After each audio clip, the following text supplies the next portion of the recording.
નમસ્તે દોસ્તો, હું મિલિંદ વિશ્વાસ આજના વિડીયોમાં આપ સૌનું હાર્દિક અને ભાવભીનું સ્વાગત કરું છું. દોસ્તો, ભારતના બંધારણના આર્ટિકલ નંબર 19 થી 22ની અંદર આપણને સ્વતંત્રતાનો મૂળભૂત અધિકાર આપેલો છે. આવો આપણે એનો વિગતવાર અભ્યાસ કરીએ. દોસ્તો, અનુચ્છેદ 19 એટલે કે આર્ટિકલ 19માં આપણને જુદી જુદી 6 પ્રકારની આઝાદીઓ એટલે કે સ્વતંત્રતાઓ આપેલી છે. સૌથી પહેલી સ્વતંત્રતા આપણને વાણી એટલે કે બોલવાની અને સાથે સાથે અભિવ્યક્તિ એટલે પોતાના વિચારો વ્યક્ત કરવાની આઝાદી આપેલી છે. આ આઝાદીને અનુસરીને જ આજનું મીડિયા પોતાના વિચારો નિર્ભીક રીતે પ્રજા સમક્ષ રજૂ કરી શકે છે. એના પછીની આઝાદી 19(2) અંદર આપણને કોઈ પણ પ્રકારના શસ્ત્રો વગર શાંતિપૂર્ણ રીતે એકત્ર થવાની એટલે કે સભા ભરવાની આપેલી છે. એના પછીના આર્ટિકલ 19(c) થી આપણને કોઈ પણ પ્રકારની સંસ્થા છે, સંઘ છે, સહકારી મંડળી છે, આ બધાનું નિર્માણ કરવાની એટલે કે રચના કરવાની આઝાદી આપેલી છે.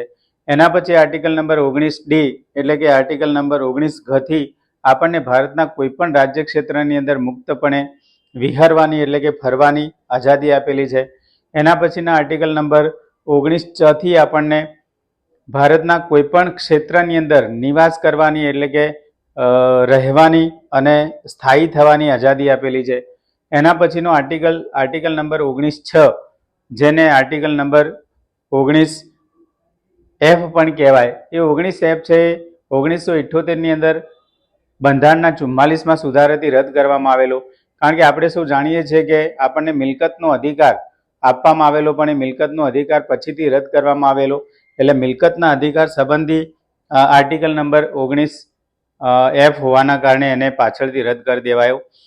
આર્ટિકલ નંબર 19(g) એટલે કે 19(g) એ આપણને આપણા નિર્વાહ માટે ગમે તે વ્યવસાય અને ધંધો રોજગાર કરવાની આઝાદી આપે છે. દોસ્તો, આટલી બધી આઝાદીઓ આપણને આર્ટિકલ નંબર 19 થી આપેલી છે, પરંતુ એ બધી જ આઝાદીઓ છે કાયદાની મર્યાદામાં રહીને આપણે ભોગવવાની હોય છે. આપણને વાણીની અને અભિવ્યક્તિની સ્વતંત્રતા આપેલી, એનો મતલબ એ નથી કે આપણે ગમે તેમ બોલીએ, મન ફાવે એ રીતે પોતાના વિચારો વ્યક્ત કરીએ.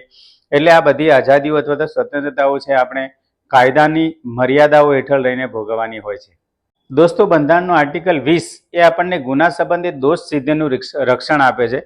કોઈ પણ વ્યક્તિએ કોઈ પણ પ્રકારનો ગુનો કરે ત્યારે ગુનો એણે જે સમયે કર્યો હોય એ સમયે જે કાયદાઓ અમલમાં હોય અને કાયદાઓની અંદર જે પ્રકારની જોગવાઈઓ હોય એ પ્રકારની અને એટલી જ સજા એને કરી શકાય. માનો કે 2020ની અંદર કોઈ વ્યક્તિએ કોઈ ગુનો કર્યો છે અને 2024ની અંદર એની ટ્રાયલ ચાલી રહી છે કોર્ટમાં, તો કોર્ટ અત્યારે 2024ના કાયદાઓ અનુસાર નહીં, પણ એને 2020ના કાયદાઓ અનુસાર સજા આપશે. એ જ રીતે કોઈ પણ વ્યક્તિ છે એને એક જ ગુના માટે બીજી વાર સજા કરી શકાય નહીં, એના પર બીજી વાર ટ્રાયલ ચલાવી શકાય નહીં. એ જ રીતે કોઈ પણ વ્યક્તિ છે એને પોતાની વિરુદ્ધમાં સાક્ષી બનાવી શકાય નહીં, એટલે કે એને પોતે કરેલો ગુનો છે કબૂલ કરવા માટે એના ઉપર કોઈ પણ પ્રકારનું દબાણ લાદી શકાય નહીં. દોસ્તો, આર્ટિકલ નંબર 21 એ આપણને જીવન અને વ્યક્તિગત સ્વતંત્રતા આપે છે. કાયદાથી સ્થાપિત પ્રક્રિયા સિવાય કોઈ પણ વ્યક્તિનું જીવન છીનવી શકાતું નથી. એ જ રીતે સરકાર કે કોઈ પણ નાગરિક કોઈ અન્ય વ્યક્તિની વ્યક્તિગત સ્વતંત્રતાની અંદર કોઈ પણ પ્રકારની દખલ અંદાજી કરી શકતી નથી. દોસ્તો, આર્ટિકલ નંબર 20 અને 21 એટલા બધા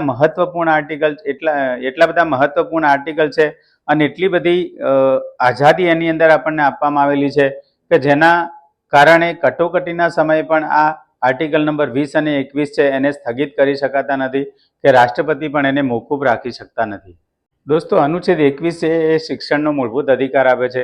6 થી 14 વર્ષના બાળકોને મફત અને ફરજિયાત પ્રાથમિક શિક્ષણ મળી રહે એ માટે બંધારણની અંદર 2002ની અંદર 86મો સુધારો કરી અને આ આર્ટિકલ છે નવો ઉમેરવામાં આવેલો છે.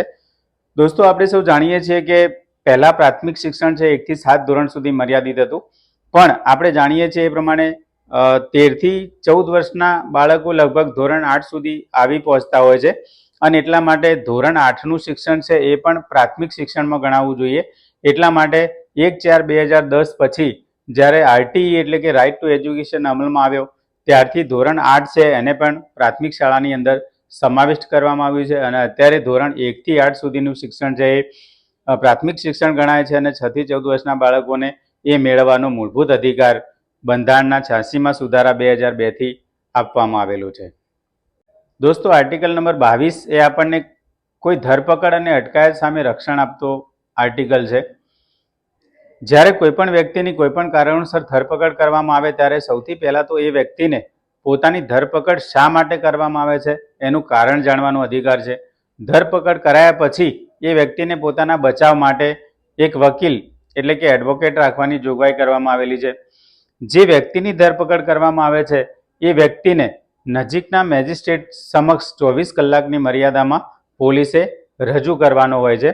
અને આ જે 24 કલાક છે એની અંદર એ વ્યક્તિને પોલીસ થાણાથી મેજિસ્ટ્રેટની ઓફિસ સુધી લઈ જવાનો સમય છે ગણવામાં આવતો નથી. મેજિસ્ટ્રેટ સમક્ષ એને રજૂ કર્યા પછી જો મેજિસ્ટ્રેટ એને પોલીસ કસ્ટડીમાં રાખવાનો હુકમ કરે તો પોલીસ કસ્ટડીમાં રાખવામાં આવે.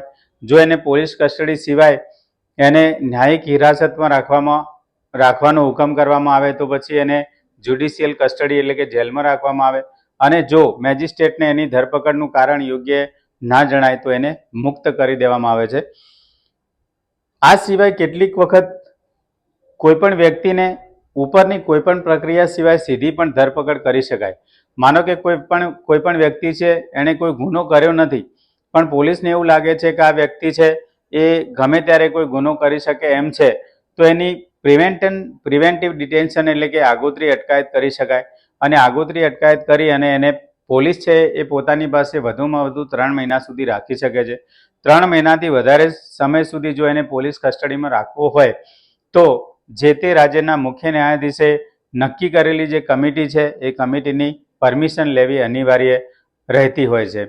તો દોસ્તો આ હતા એ બંધારણના આર્ટિકલ નંબર 19 થી 22 જેની અંદર આપણને જુદી જુદી આઝાદીઓ એટલે કે સ્વતંત્રતાઓ આપેલી છે.